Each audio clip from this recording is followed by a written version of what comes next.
Hi అందరికి నమస్తే. ఇక మనము ఇప్పుడే పొలానికి వచ్చిన. ఇగో ఇక్కడ కాకర పెట్టిన, ఇంతకుముందు బంతి పెట్టినాము. మొన్న ఏప్రిల్లో మిర్చి పెట్టిన. మిర్చి అయిపోయిందడవే మిర్చి ఎందుకు ఊకుంటుంది అని బంతి పెట్టిన. బంతి పెట్టిన తర్వాత బంతి మంచిగా సాతిచ్చింది, మిర్చి మాత్రం లాస్ చేసింది. ఏ రైతు పెట్టుకున్నా ఈ మన పెద్దేముల మండలం మాత్రం మిర్చి ఏ రైతు సరిగ్గా తీస్తలేడు. కాబట్టి బంతి అయితే మంచిగా వచ్చింది, మనకు మంచి సీజన్లో వచ్చింది.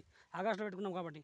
మరి దాంతో తర్వాత దున్నడం ఎందుకు అని, పైసలు మిగులుతాయని చెప్పేసి దున్నడం ఎందుకు అని చెప్పేసి అట్లనే మళ్ళీ కాకర పెట్టినాం. అదే బోదల పైన కాకర పెట్టినాం. కాకర కూడా మంచిగానే ఉన్నది.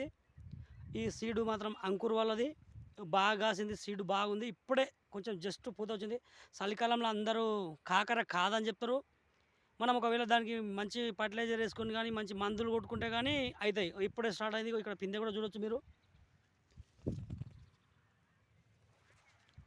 అంటే మనం పొలం దున్నకుండా పెడితే కొంచెం మనకు దున్నే పైసలు దానికి ఫర్టిలైజర్కి వాడుకోవచ్చు అనమాట.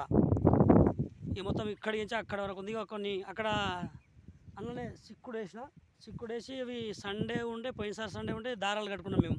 మేమే కట్టెలు పట్టుకొని కొంచెం చీర బట్టలు అన్నీ తీసుకొచ్చి కట్టేసినాము. మంచిగా ఉంది. ఇప్పుడైతే మీరు కూడా ఇలా చేసుకుంటే మనకు దున్నే పైసలు మిగులుతాయి రైతుకు. అంటే కొంచెం టెక్నిక్ పరంగా పోతే కొంచెం రైతుకు మిగులుతుంది. అందరు ఏమంటారు, దున్నకుండా పెడితే పంట కాదు, దున్నకుండా పెడితే పంట కాదని అంటారు. ఎందుకు కాదు, ఒకవేళ నా పొలానికి వచ్చి ఎవరినన్నా చూడమనండి. పోయినసారి కూడా జూన్లో సీడ్ కాన్ మక్క పెట్టి దున్నకుండానే అదే బోదెల పైన నీళ్ళ కందేసిన. నీళ్ళ కంది తర్వాత మధ్యలో టమాటా పెట్టిన. నాకు టమాటా మంచిగా సాధించింది, నీళ్ళ కంది మంచిగా సాధించింది. అదే మనము ట్రాక్టర్ పెట్టి దున్నిచ్చే పైసల కొద్దీ టైం వేస్ట్ అవుతుంది. మళ్ళీ మనకు బడ్జెట్ పైసలు మిగులుతాయి. ఆ పైసలతోటి దీనికి ఫర్టిలైజర్ వేసుకోవచ్చు.